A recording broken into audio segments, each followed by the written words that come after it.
Pemirsa, berita Banjarmasin kembali hadir menjumpai Anda bersama saya Zaldi Ariandi. Sejumlah berita aktual dan beberapa informasi menarik lainnya telah kami siapkan untuk Anda. Berikut berita utama hari ini.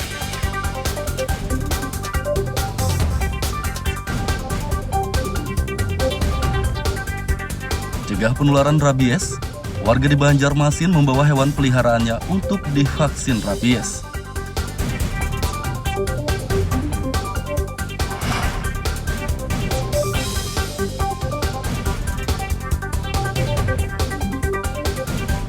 Sejumlah sungai di Banjarmasin tercemar mikroplastik.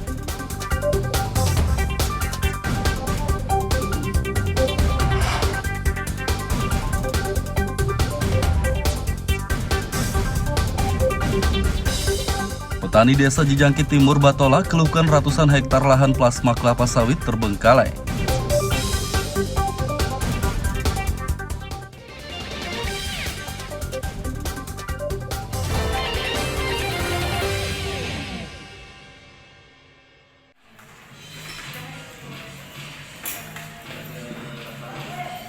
Mencegah penularan rabies, Dinas Ketahanan Pangan, Pertanian, dan Perikanan DKP 3 Banjarmasin menggelar vaksinasi rabies untuk hewan peliharaan.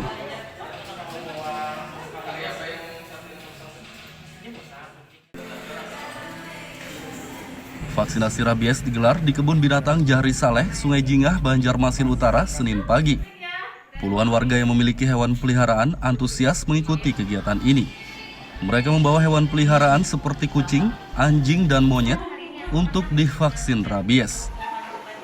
Selain divaksin rabies, hewan-hewan peliharaan tersebut juga diberi vitamin. 9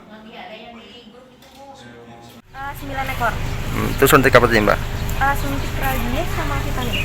Ini baru pertama kali kapan mengikuti suntik rabies ini untuk hewan kucing? Ini baru sekali sih ikut acara ini. Sebelumnya nggak pernah? Ya, sebelumnya belum pernah. Untuk harapannya sendiri, untuk hewan sendiri, untuk apa suntik rabies ini apa, Mbak? Gimana? Harapannya apa? Harapannya ya supaya peliharaan saya ini sehat-sehat ya, makanya bisa ikut kayak gini, apalagi banyak kayak gini kan sangat menguntungkan banget kalau ada acara kayak gini dari pemerintahan, biar tahun depan siapa tahu ada lagi. Adanya Dari informasi dari temen Instagram, katanya kamu kan punya banyak kucing sama monyet, katanya ya udah didaftarin. tadi berapa, Mbak, kucing, Bu? 2 aja, 2. daftarnya 3 tapi yang lain gak bisa, dihamil semua kan. Ini gratis aja, Bu? Gratis. Nah, harapannya di suntik rabiesnya hewan pian ini apa, Bu? Harapannya ya biar sehat semuanya. Jadi kalau misalkan ada virus atau apa kan ada penanggulangan dari Banjarmasin. Vaksinasi rabies hewan peliharaan digelar selama 3 hari, yakni sejak Senin 19 September kemarin hingga Rabu 21 September besok. Dari Banjarmasin, Lutfi Darlan dan Huda Elma melaporkan.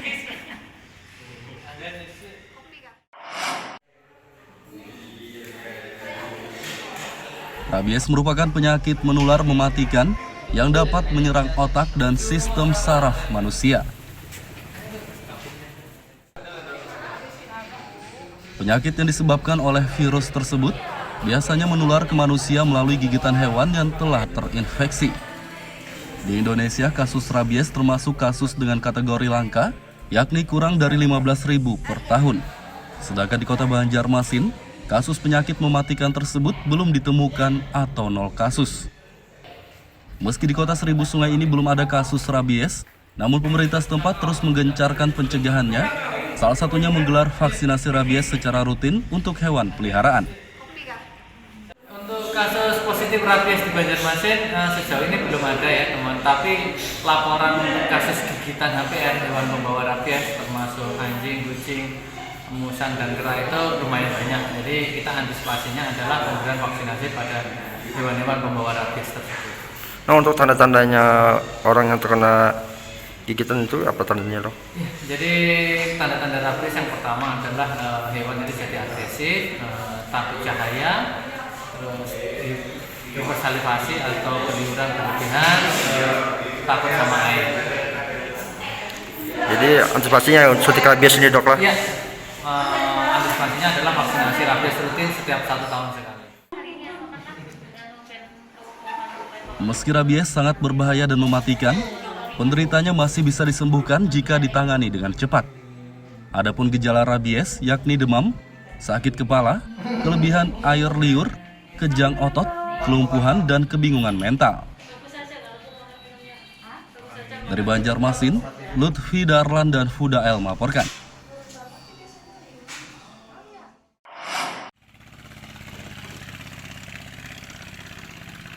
Sejumlah sungai di Banjarmasin tercemar mikroplastik atau potongan plastik yang sangat kecil.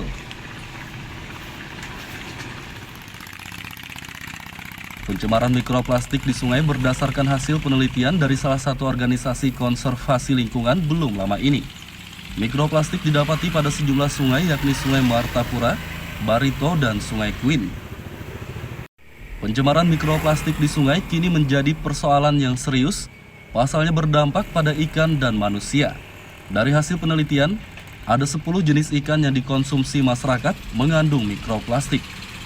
Pencemaran mikroplastik di sejumlah sungai Banjarmasin akan ditangani Dinas Lingkungan Hidup DLH setempat. Petugas dari DLH akan mengambil sampel air sungai dalam waktu dekat untuk diteliti.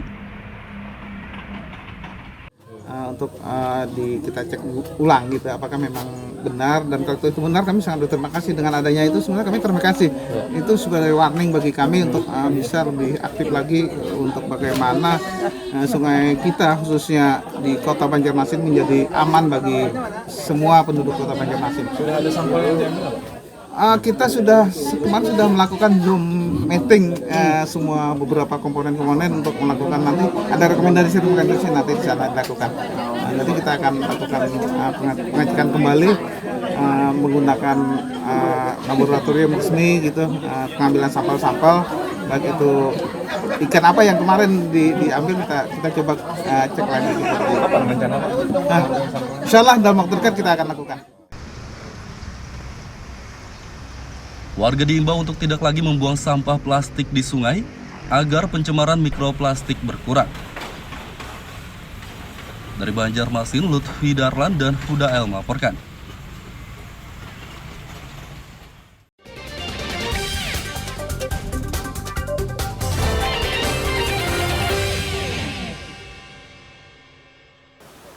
Pemirsa masih bersama kami dalam Berita Banjarmasin. Bagi Anda yang baru bergabung, berikut Berita Banjarmasin utama hari ini.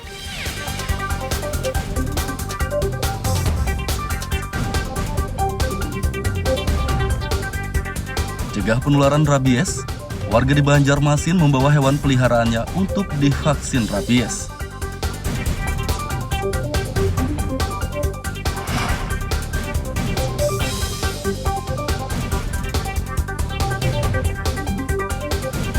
Sejumlah sungai di Banjarmasin tercemar mikroplastik.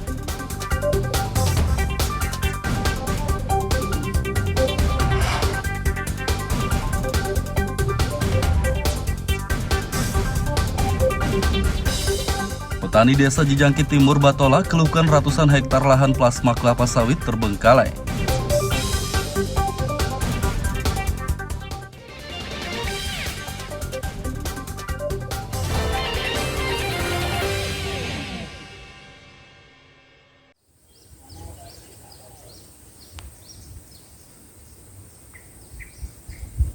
Petani desa Jijangkit Timur, Kecamatan Jijangkit, Kabupaten Batola, mengeluhkan lahan plasma kelapa sawit terbengkalai.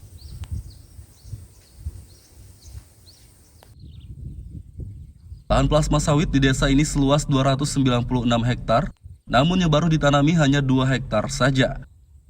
Ratusan hektar lahan tersebut masuk dalam program plasma sawit sejak beberapa tahun lalu dan dikelola oleh Koperasi Serba Usaha KSU Kencana Makmur yang bermitra dengan PT Palmina Utama.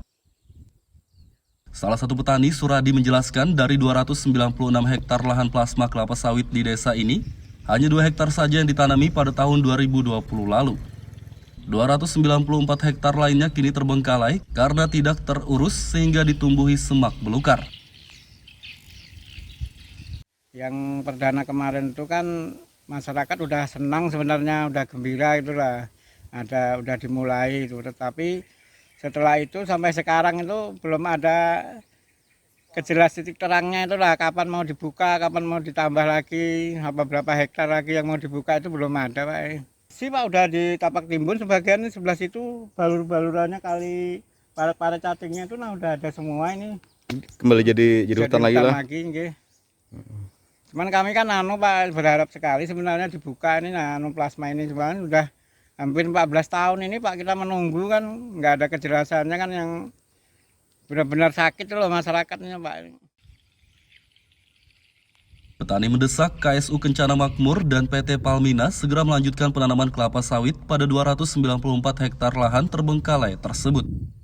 Dari Kabupaten Batola, Lutfi Darlan dan Ibrahim melaporkan.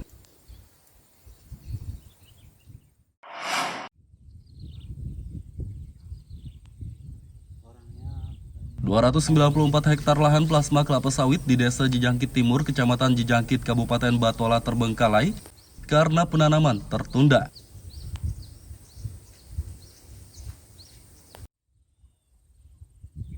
Ratusan hektar lahan tersebut adalah milik petani Desa Jejangkit Timur yang masuk dalam program plasma sawit sejak beberapa tahun lalu. Lahan ini dikelola oleh Koperasi Serba Usaha KSU Kencana Makmur yang bermitra dengan PT Palmina Utama. Ketua KSU Kencana Makmur, Hartono, mengatakan penanaman kelapa sawit pada 294 hektar lahan tertunda karena biaya pengelolaan belum ada. Tapi sekarang khususnya untuk berkas Pak, yang turun waris itu ada sebagian tuh yang kalau sekarang kan pengurusannya harus pakai sidang dulu, turun waris itu kan harus pakai akte notaris ya, pakai notaris. Itu kan perlu biaya Pak. Jadi nanti kami akan musyawarahkan gimana untuk solusinya Pak. Kemarin yang sempat tertanam ada berapa hektar itu? Kurang lebih 2 hektar tuh Pak. 2 hektar. Nah, untuk keseluruhan berapa hektar ada nih? Keseluruhan 360 ya. Hartono menambahkan biaya pengelolaan plasma sawit masih dalam proses pengajuan di bank. Dari Kabupaten Batola, Lutfi Darlan dan Ibrahim melaporkan.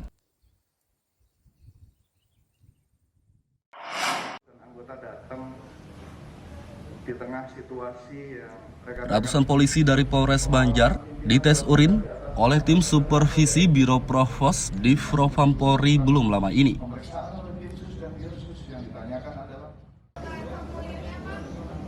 Dari 219 personel Polres Banjar yang dites urin, semuanya dinyatakan negatif narkoba.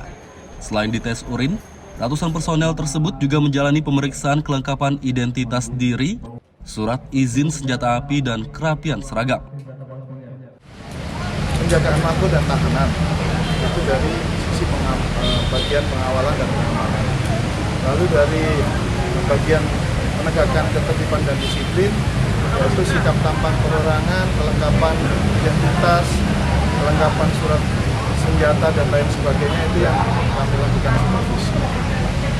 Yang berikutnya adalah berkaitan dengan penanganan pelanggaran disiplin, khususnya BP3D, berkas-berkas yang ditangani oleh si Propam wilayah ataupun Bitpropam di Polda itu dapat diselesaikan secara cepat agar anggota tidak menunggu kepastian penegakan disiplin. Tes urin dan pemeriksaan ini bertujuan untuk mencegah pelanggaran disiplin anggota Polri. Dari Kabupaten Banjar, Lutfi Darlan dan Fahmi melaporkan.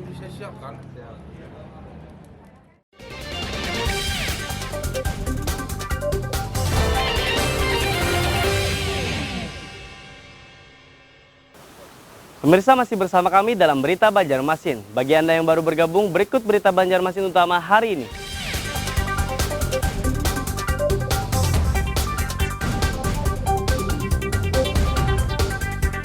Cegah penularan rabies, warga di Banjarmasin membawa hewan peliharaannya untuk divaksin rabies.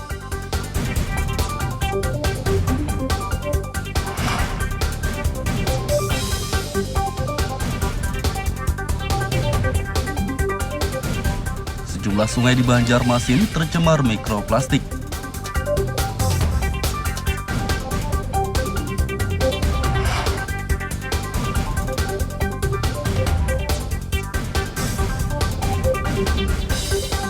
Petani desa Jejangkit Timur Batola keluhkan ratusan hektar lahan plasma kelapa sawit terbengkalai.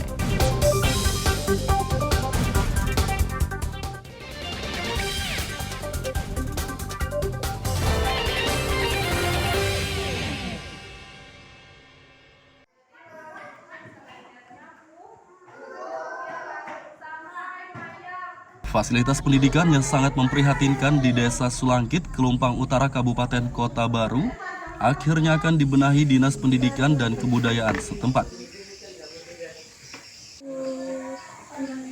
Pendidikan di desa terpencil ini sangat memprihatinkan karena hanya memiliki satu sekolah dasar, yakni SD Negeri Sulangkit.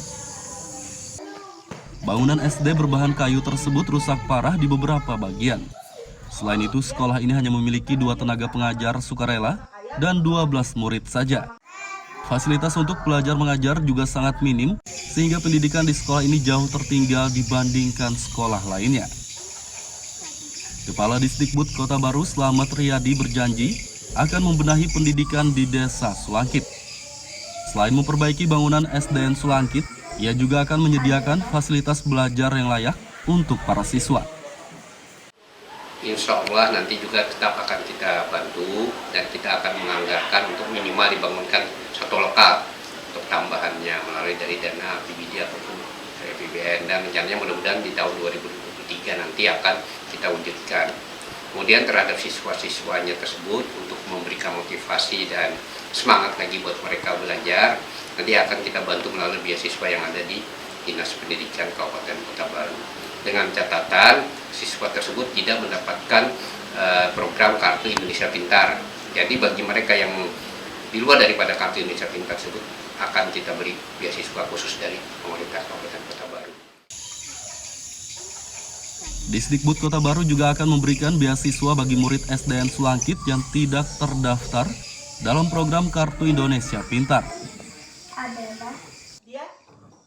Dari Kota Baru, Lutfi Darlan dan Fauji Rahman melaporkan.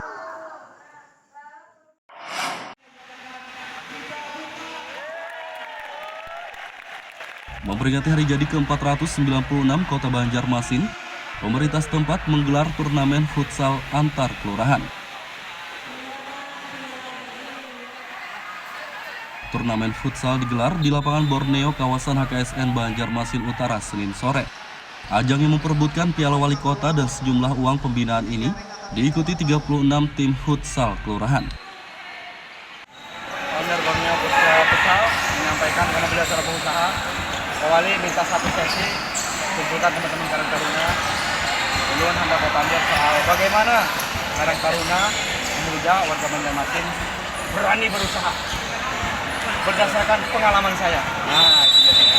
Artinya Sidin ingin berbagi sharing agar Karang Taruna sebagai lembaga sosial, aktivis kepemudaan, Karang Taruna juga terlibat di dalam pemulihan ekonomi.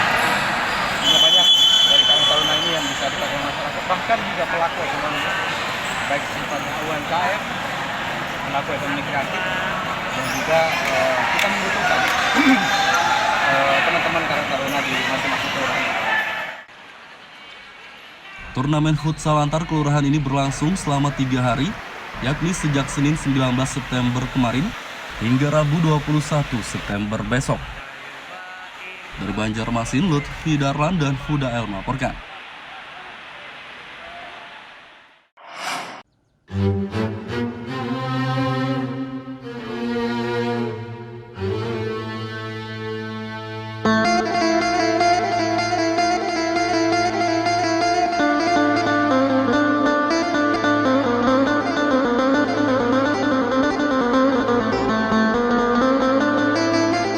Ada satu masjid cagar budaya di kota Banjarmasin yang tetap terjaga keasliannya. Inilah Masjid Jami Nurul Amilin atau yang biasa disebut Masjid Jami Haur Kuning.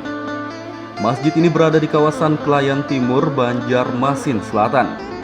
Bangunan masjid dengan warna dominan hijau ini dibangun sejak zaman penjajahan Jepang, tepatnya pada tahun 1942.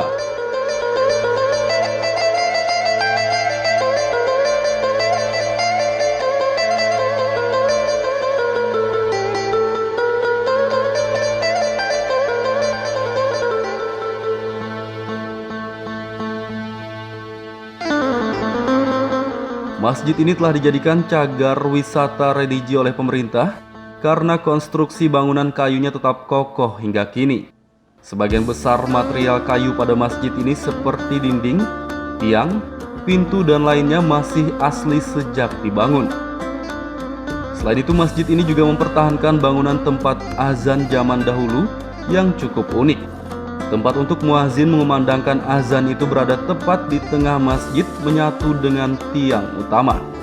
Ketinggian tempat tersebut berkisar 4 hingga 5 meter dan dilengkapi dengan tangga berbentuk melingkar. Jadi sepengetahuan saya dan cerita saksi hidup ini yang beliau bernama Haji Mujirmi atau Haji ini, jadi tidak berubah. Jadi dari kayu semua. Cuma lantainya yang dari yang keramik oleh tokoh masyarakat yang ada di sini.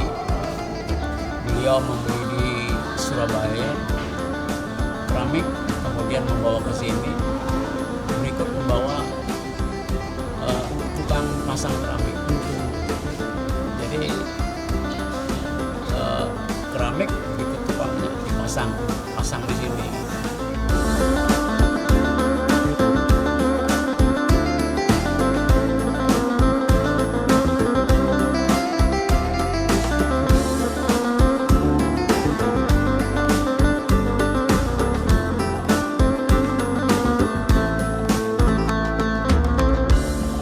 Meski telah menjadi cagar wisata religi, masjid ini masih digunakan untuk ibadah salat 5 waktu dan salat Jumat.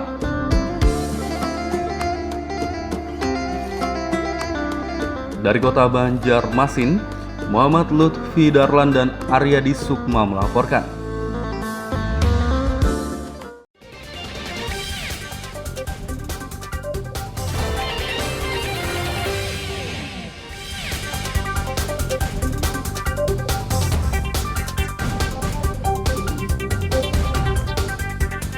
Mencegah penularan rabies, warga di Banjarmasin membawa hewan peliharaannya untuk divaksin rabies.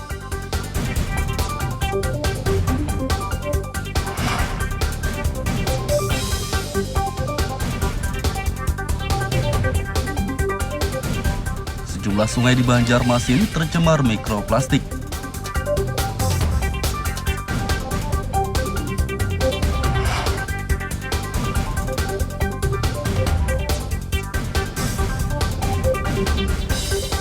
Petani desa Jijangkit Timur Batola keluhkan ratusan hektar lahan plasma kelapa sawit terbengkalai.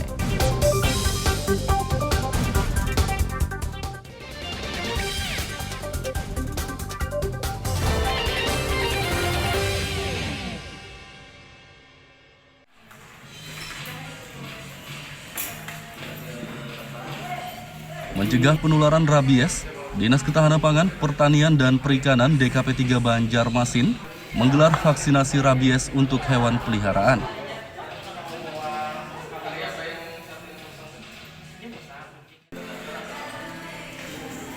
Vaksinasi rabies digelar di Kebun Binatang Jahri Saleh, Sungai Jingah, Banjarmasin Utara, Senin pagi. Puluhan warga yang memiliki hewan peliharaan antusias mengikuti kegiatan ini. Mereka membawa hewan peliharaan seperti kucing, anjing, dan monyet untuk divaksin rabies. Selain divaksin rabies, hewan-hewan peliharaan tersebut juga diberi vitamin. 9 ekor. Itu suntik apa nih, Mbak? Suntik rabies sama vitamin. Ini baru pertama kali kalian mengikuti suntik rabies ini untuk hewan kucing? Ya, ini baru sekali sih ikut acara ini. Sebelumnya nggak pernah? Ya, sebelumnya belum pernah. Untuk harapannya sendiri, untuk hewan sendiri, untuk apa suntik rabies ini apa, Mbak? Gimana? Harapannya apa? Harapannya ya peliharaan saya ini sehat-sehat ya, makanya bisa ikut kayak gini, apalagi banyak kayak gini kan sangat menguntungkan banget kalau ada acara kayak gini dari pemerintahan, biar tahun depan siapa tahu ada lagi. Dari informasi dari temen Instagram, katanya kamu kan punya banyak kucing sama monyet, katanya ya udah didaftarin. Tadi berapa Mbak kucing, Bu? 2 aja. 2. Daftarnya 3 tapi yang lain gak bisa. Dihamil semua kan. Ini gratis aja, Bu? Gratis. Nah, harapannya di suntik rabiesnya hewan pian ini apa, Bu? Harapannya ya biar sehat semuanya. Jadi kalau misalkan ada virus atau apa kan ada penanggulangan dari Banjarmasin.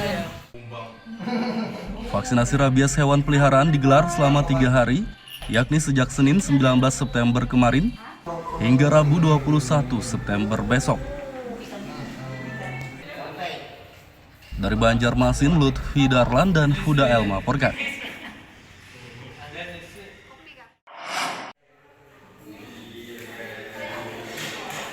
Rabies merupakan penyakit menular mematikan yang dapat menyerang otak dan sistem saraf manusia.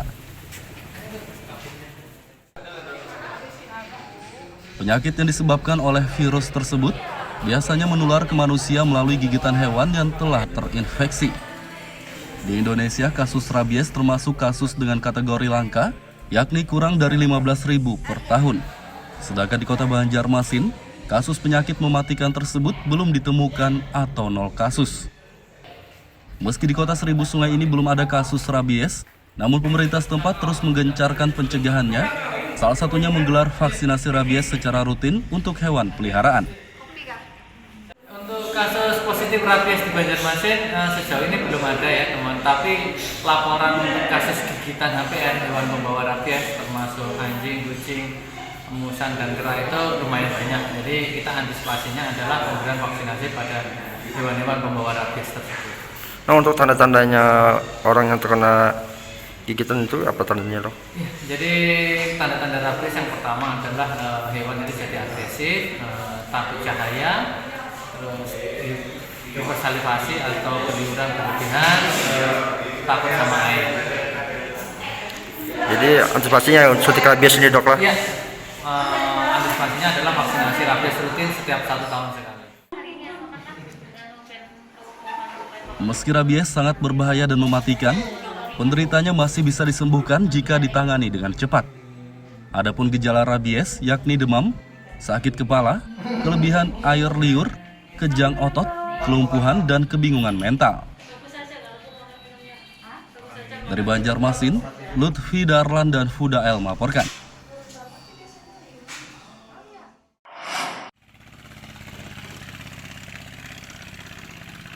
Sejumlah sungai di Banjarmasin tercemar mikroplastik atau potongan plastik yang sangat kecil.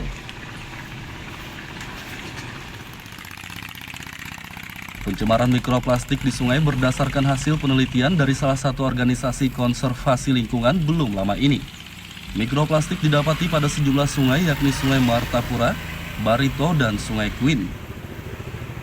Pencemaran mikroplastik di sungai kini menjadi persoalan yang serius. Pasalnya berdampak pada ikan dan manusia. Dari hasil penelitian, ada 10 jenis ikan yang dikonsumsi masyarakat mengandung mikroplastik. Pencemaran mikroplastik di sejumlah sungai Banjarmasin akan ditangani Dinas Lingkungan Hidup DLH setempat. Petugas dari DLH akan mengambil sampel air sungai dalam waktu dekat untuk diteliti. Untuk kita cek ulang gitu apakah memang benar, dan kalau itu benar kami sangat berterima kasih. Dengan adanya itu sebenarnya kami terima kasih. Itu sebagai warning bagi kami untuk bisa lebih aktif lagi untuk bagaimana sungai kita khususnya di Kota Banjarmasin menjadi aman bagi semua penduduk Kota Banjarmasin. Sudah ada sampel yang diambil? Kita kemarin sudah melakukan Zoom meeting semua beberapa komponen-komponen untuk melakukan, nanti ada rekomendasi nanti di sana dilakukan. Jadi kita akan lakukan pengecekan kembali menggunakan laboratorium resmi gitu, pengambilan sampel-sampel baik itu ikan apa yang kemarin diambil kita coba cek lagi gitu. Apa rencana? Insyaallah dalam waktu dekat kita akan lakukan. Warga diimbau untuk tidak lagi membuang sampah plastik di sungai agar pencemaran mikroplastik berkurang. Dari Banjarmasin, Lutfi Darlan dan Huda El melaporkan. Pemirsa, informasi tadi sekaligus menutup perjumpaan kita kali ini. Saya Zaldi Aryandi beserta redaksi mengucapkan selamat beraktivitas, sampai jumpa.